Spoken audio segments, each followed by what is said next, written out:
Yes. Wonderful. Wonderful to hear your voice.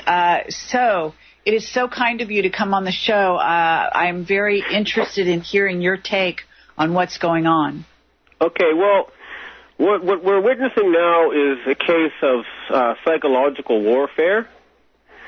And you can see it in a complete disconnect between the hysterical reporting by certain American and international corporate media outlets versus, say, Chinese, Russian, or Japanese government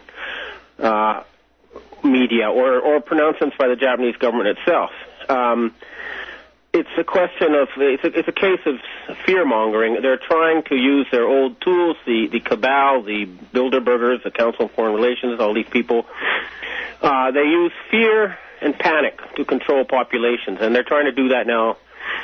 And the reason I believe this to be the case is that for the past several years, there's been a very top-secret international effort to cut off all financing to the warmongering faction, what you call the neocons, the people who wanted to invade Iraq and kill more than 1 million people and steal oil. The people who attacked Indonesia with a earthquake weapon in order to seize their oil fields.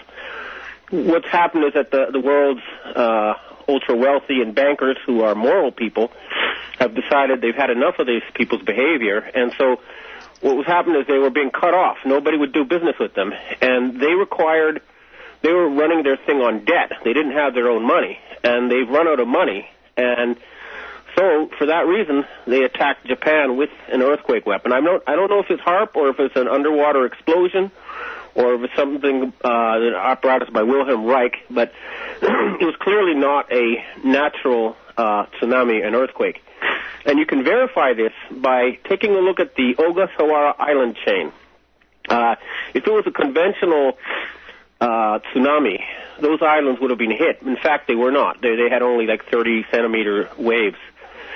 So something blocked the tsunami at that point. So we're dealing with some very specialized, high-level warfare with two sides, one side defending and one attacking. And then back here, I mean, that much you can check and verify scientifically by just examining the data. But here on the ground, it's a battle of hearts and minds. We have people connected to the U.S. Embassy going around spreading rumors, trying to sow panic. They have some guy saying he's from Chernobyl going around with a fake Geiger counter saying that, look at this, it's way off the charts. In fact, it's right now the radiation in Tokyo is normal. It's not above, anything dangerous. And so it's a question of trying to get these people off the backs of the people of the planet. And the American people are among their greatest victims. I mean, they've been doing this for a while. They basically looted your economy, destroyed it, and then they were going to move on to, and they did the same to Japan. They came here and they killed prime ministers and they used military threats to force them to dismantle their successful economic model and hand over all their savings. And now they're going to do the same to China. The Chinese were smart enough to say, no, we don't want this. And now there's a group of them in India.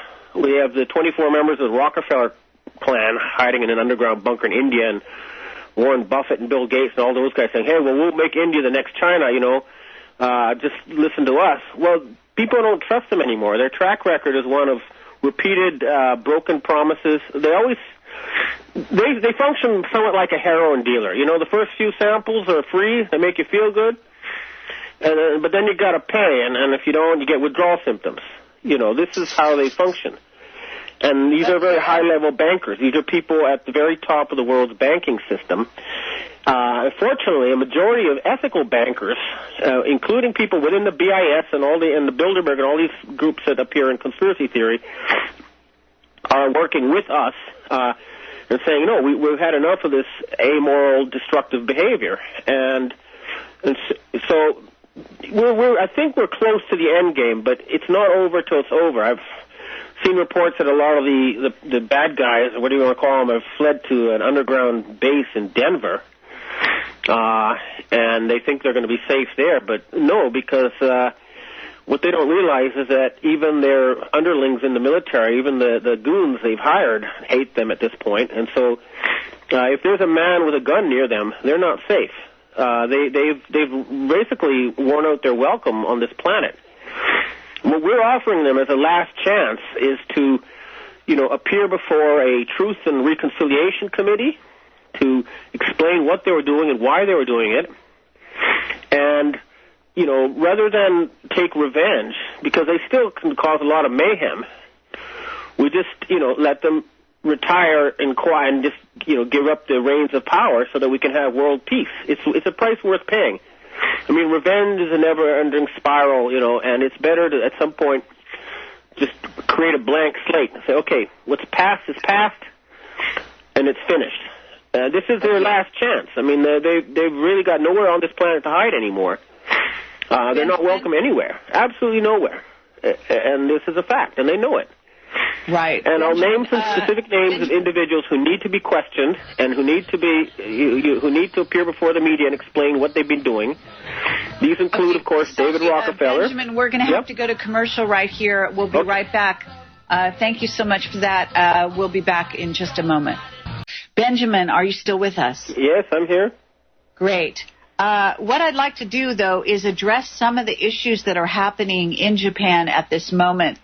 The news we're getting is that there are 4 reactors that are at certain levels of a meltdown, and that the situation is not being easily contained, and that for what at least is being told to the media is that the people on the ground there are not really experienced and did not plan for any kind of a level of an event of this nature, which to me, when somebody builds a nuclear power plant, it seems like a no-brainer that you would plan for, huge earth change events, especially in light of the kinds of changes we've already had happening here gradually through the last 10 years, let's say, on the planet. All right, I'd like to point out that these reactors were built by General Electric, which is controlled by the Rockefeller family, specifically Jay Rockefeller, that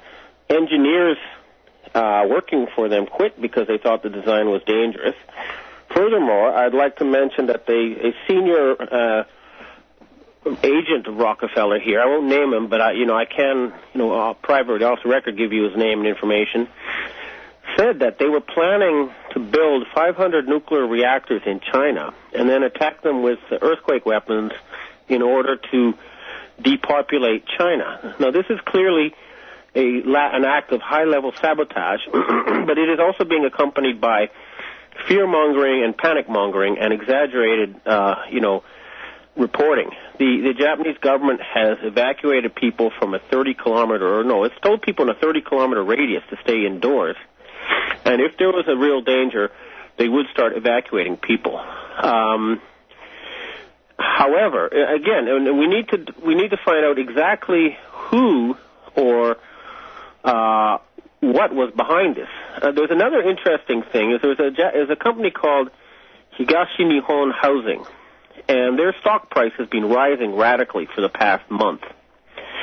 Now, Japan has 3 million empty houses. It has a shrinking population, so it doesn't make sense for the stock in a housing company to rise dramatically in just a month, unless there was some insiders who knew that there was going to be an attack that would destroy houses. And again, the possibility of sabotage at these plants needs to be looked into. But, of course, I recommend that the Japanese government allow in experts from all over the world to offer, the latest and best advice and to, immediately bring in whatever necessary equipment is needed to prevent this from becoming a worse disaster than it has already been. So we know everything needs to be done possible to minimize the damage. But at the same time, panic-mongering does not help. And exaggerated media reports, from certain U.S. media outlets are downright propaganda. And the journalists here in Japan who have been found to be spreading lies and panic will be asked to leave the country because they're obviously not journalists. They're propagandists if they're not reporting the facts, when they're reporting lies. And this is not something that can be tolerated. All right. I just want to brace everyone because we are going to have another commercial. We started at the top of the hour, and this is simply the way it goes here. After 5 minutes in, they go to commercials, short commercial, and then we'll have a much longer time to get into all of this, Benjamin. We do understand that there are some dire health issues happening, and that the radiation as a result of also the volcano erupting. And I wonder if you're suggesting that the tsunami and the volcano, in other words, do you feel that this earthquake was helped along by the powers that be? We'll have to answer this after the commercial. And Dr. John Waterman is on the line as well. And thank you, Dr. Waterman, for being patient with us. And if you have anything to address Ben on, feel free to sort of step in here, and I wouldn't mind at all. Well, that'd be great. I would. Hi, Ben. This is Doc Waterman. I got a question for you and a comment. What I've observed of the reactions of the Japanese people has been encouraging, and I want to say that from the standpoint of what I've seen, because their behavior has kind of made the behavior during the Katrina event kind of shameful. I mean, I'm not seeing any reports of looting. I don't know that there is any, but I'm not seeing any either in anything that's posted in the internet or mainstream. And so, I think that's teaching the world a lesson how people of Japan are, and I've seen some things that have been pretty impressive. And so I'm not really sensing, I guess, or seeing that they are panicked. And so I was kind of wondering where that might be coming from, or where's that? Well, my understanding of Katrina, and this is going to be hard for a lot of you to understand because it's your own government, was that it was an exercise, a rehearsal to see what would happen if it would be possible to gather up large amounts of American citizens and put them in concentration camps in the event of a disaster. In other words, the government response in the U.S. was so horrible because it was not really an effort to help disaster victims so much as a military rehearsal for martial law, and any properly functioning government should be able to, in an emergency, provide the minimum of help.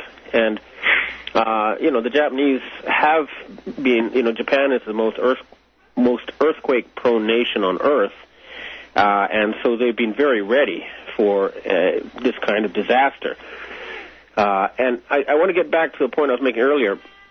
I did receive multiple threats, one from a self-described KGB MI6 agent by the name of Slasha Moore, another from a self-described Japanese security police operator by the name of Shiramine, that Japan would be attacked with earthquake weapons and the Pacific Ring of Fire would be set on fire if, we didn't start handing over money again to the military-industrial, the neocon faction. And so there were threats of such an attack before it happened.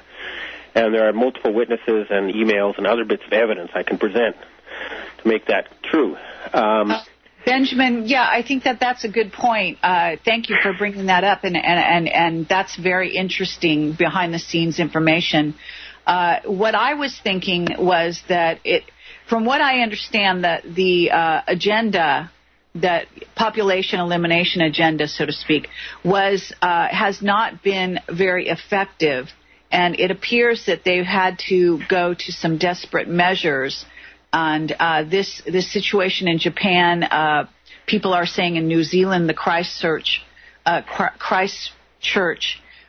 earthquake was also a targeted hit.